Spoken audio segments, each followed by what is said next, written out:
Okay. Okay, this is Todd's Retirement Yacht. I'm Todd, and it's October 31st, 2024. Okay, today I am aboard my retirement yacht.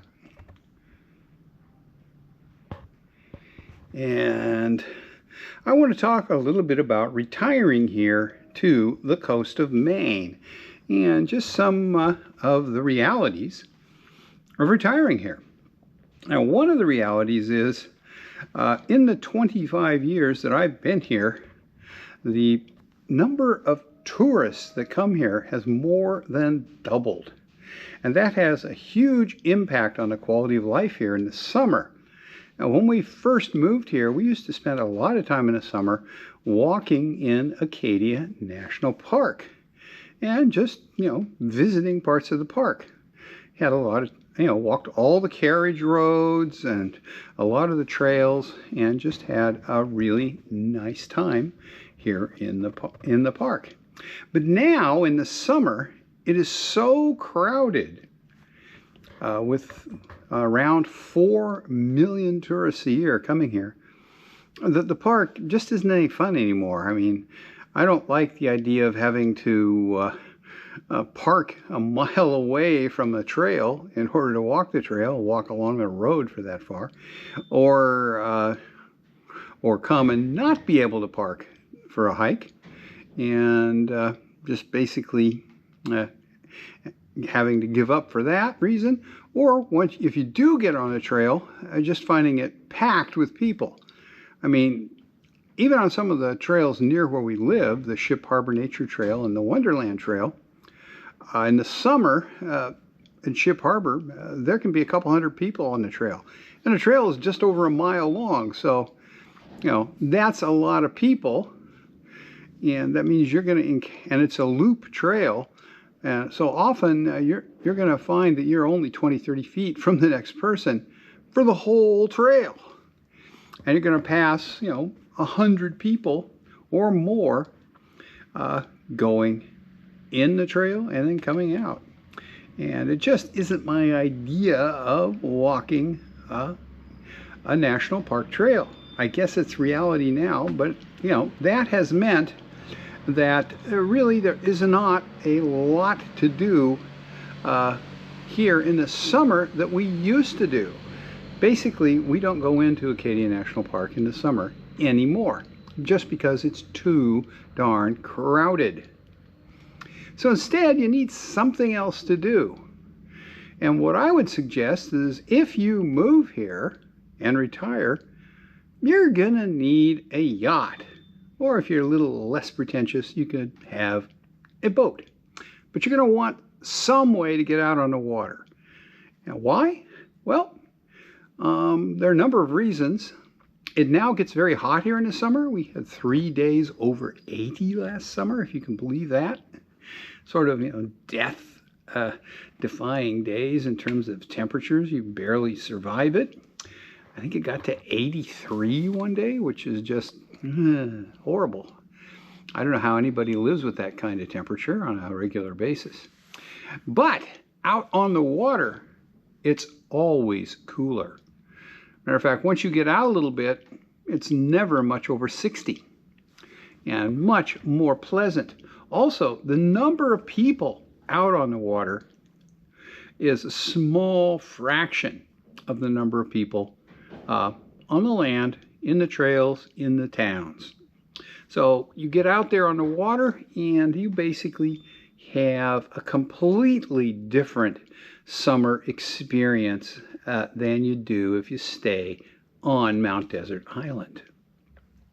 And also, if you want to go away for a weekend or a week, there are dozens, dare I say hundreds of anchorages and places that you can go on your boat. One of my favorites is to go out to Mount Desert Rock. That is a small rock 25 miles out off the coast that has a really neat lighthouse on it. It's really worth the trip out there, but you need a faster boat than a sailboat like Sequester, so you're going to need a go-fast boat maybe something like this thing next to us, and which can run out there in under an hour, and you can enjoy the lighthouse and come back. On Sequester here, it's an all-day trip, 50-mile round trip. So that's, probably 9 to 10 hours if the wind is good. And so, it's a long day on the water. And so having a boat or a yacht is really a pleasant thing here in the summer. Now, what about winter? Well, obviously, as you can see, my boat is currently in the shed here on the 31st of October. It's in winter storage, and it's not going to come out until, mid-May. I will come on board the boat periodically and work on it, but when it gets really cold, I'll quit doing that. It's no fun to work on a boat when it's 5 degrees. Although it's never snowy or icy in here, but it is a little chilly. So, I think that if you're going to move here to retire, you need a yacht. It's just the way it is. Now, yachts are, they're not that expensive. Depending on what you want to do, you can get a pretty nice yacht for only a couple $100,000. Or you can get a really nice one for, a couple million.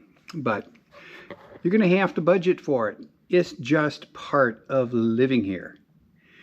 And, and then you also have to budget for, owning the boat.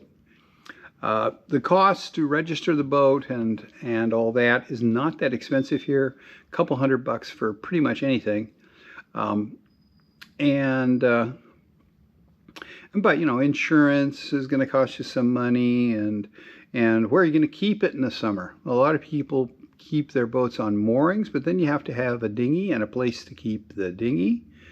And you have to have parking if you decide to go out for more than one day.